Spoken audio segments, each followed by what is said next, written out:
Hi guys, welcome back. This video I wanted to introduce a couple new things I've been working on. It's probably going to be the closer look video for both this one and this one. These are the previous two hovercraft I posted. The Tadpole is level 3 with steel and got 3 Gatling guns and harvester, and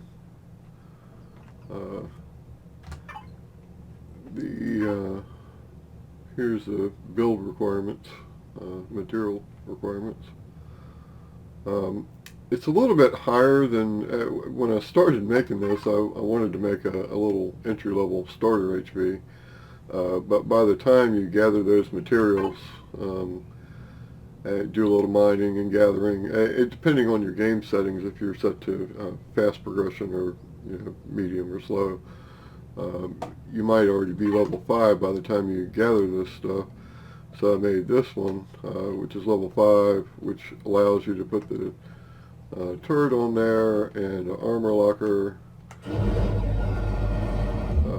and a couple, I think the constructor is actually also level 5. It doesn't have a level requirement listed for it. If I can find it on here. Here. Yeah, there's no unlock level requirement listed here, but once you put it on there, it makes it level 5. So it wouldn't actually go on here. I left it off just because of the extra build materials anyway, but so you get that at level 5, armor locker, some bigger engines, I think. I got more of them, but and a gun. So I went back to the well, so to speak, and created this little level 3 thing, which I called the Weevil. You see the level 3 Weevil. PL stands for plastic, so this is all carbon substrate or plastic on the exterior instead of steel, just to get the build requirements down. It's got a detector, it's got a wireless, which apparently I forgot to put a wireless on these two. I would have, I don't know that you really need it based on the amount of storage you have, but it's always nice to be able to be, out picking stuff and just, bring up the F4 menu and throw stuff back in your vehicle if you're out in the field. So it's got a wireless, but it's got the little repulsor engine, so 1.5 height, and the whole bottom's exposed. Got a couple of cargo boxes in here. It's got one ore and wood controller to handle the wood that comes from the grinder there. So that's like 125 storage. The extensions are also level 5, so couldn't put those on here. Fuel tank, core, generator, harvester, that's about it. Everything else on here is pretty much plastic. But, it moves, gets around.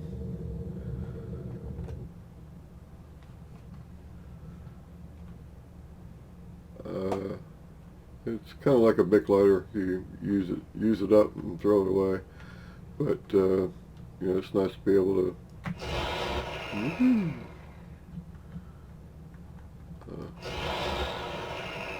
grab some wood pretty easily to make the fuel for it. And the thing about these repulsor engines, they really sip the fuel, so a little bit of fuel goes a long way. This thing's running around forever on a little bit of fuel.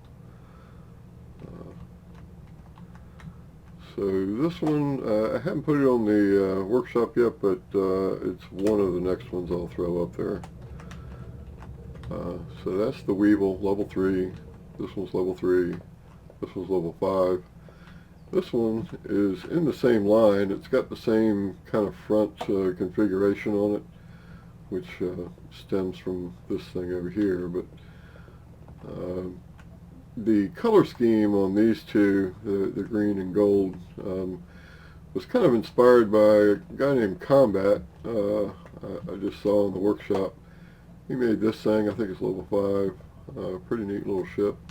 He's got some neat stuff in there. You ought to check out his workshop. This is a little kind of mini base. It has no thrusters or hover engines or anything on it. You just plop it down, and it's a hovercraft, so it's got a clone chamber and constructor and stuff like that on it. Pretty neat little thing. But anyway, I was inspired by that color scheme, and of course I went overboard with it. But speaking of color scheme, if you, I just wanted to kind of cover this while I'm thinking about it.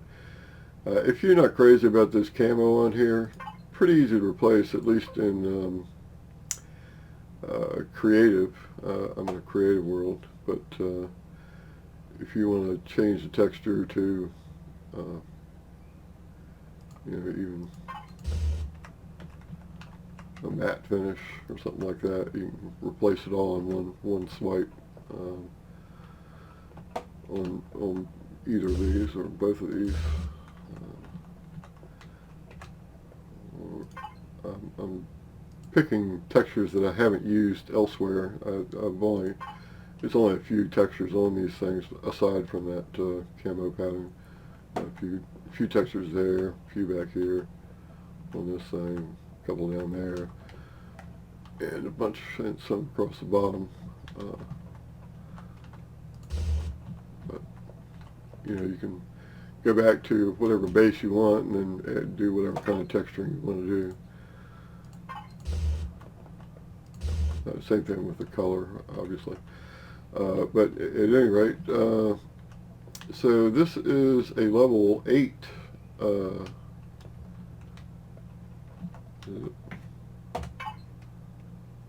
Level 8. And the thing that makes it level 8, first off, is these hover engines. The bigger hover engines make it level 8. If you take those off, you'll still be at level 7 because this thing's got a shield and the Pentaxid tank. Those are both level 7. So that makes the build requirements kind of steep. You get up into the rare materials, erestrum and zirconium, some neodymium, cobalt, sathium a little bit. But if you've gone around and taken out a couple POIs, you may have already found those materials on the starter planet. You can get the erestrum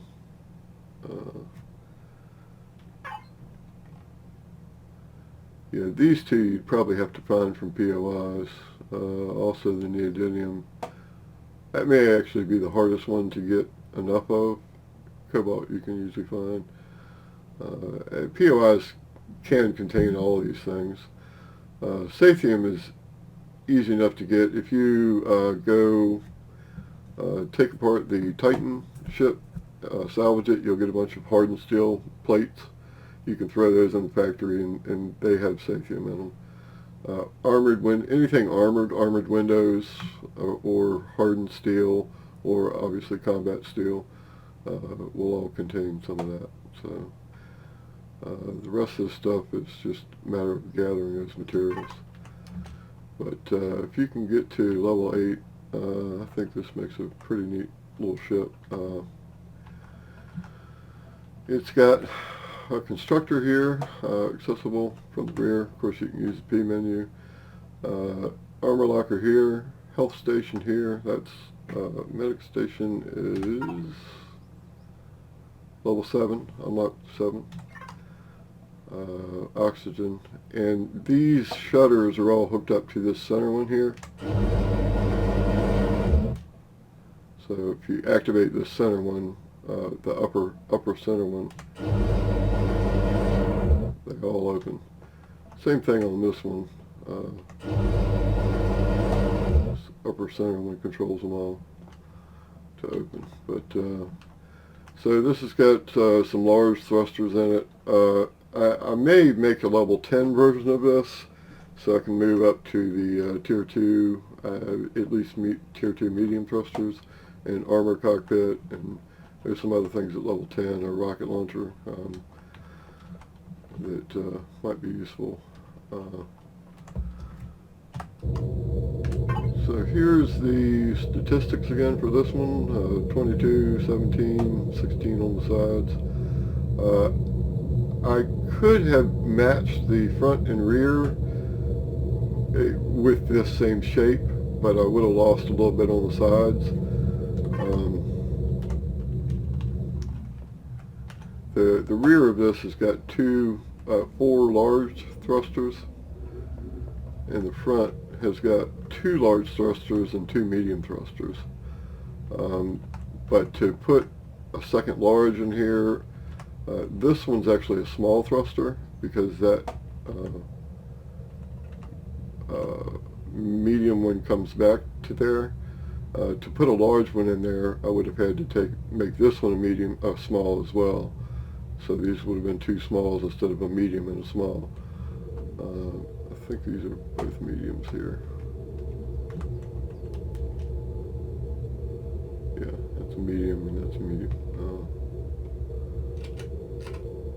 Yeah, these 2 are mediums. These 2 are large. But if you go up here,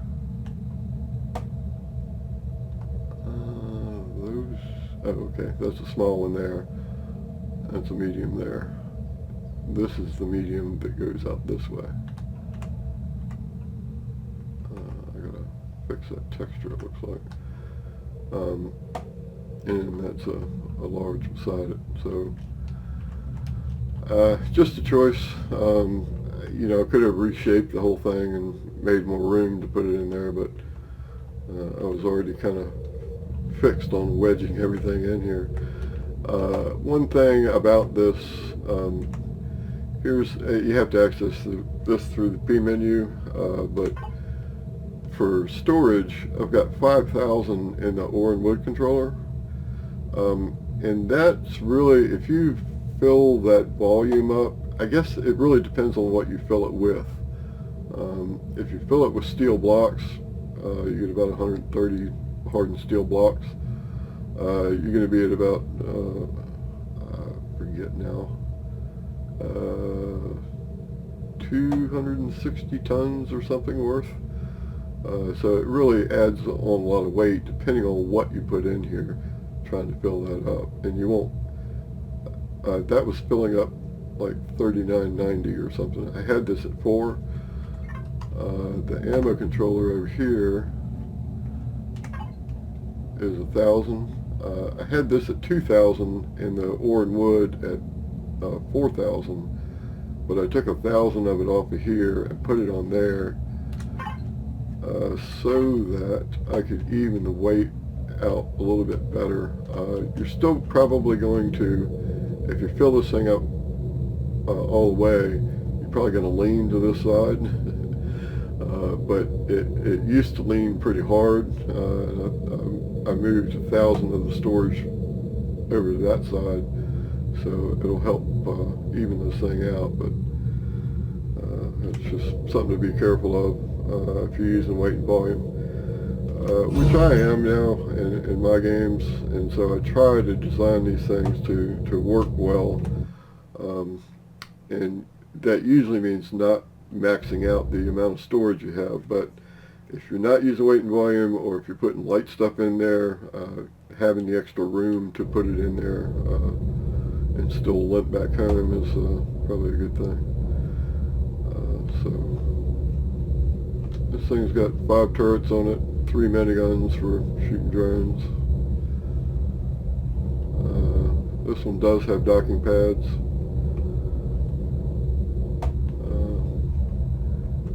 Pretty happy with the overall shape of it. This one is called the BullFrog. It's in the same line of swamp critter names here.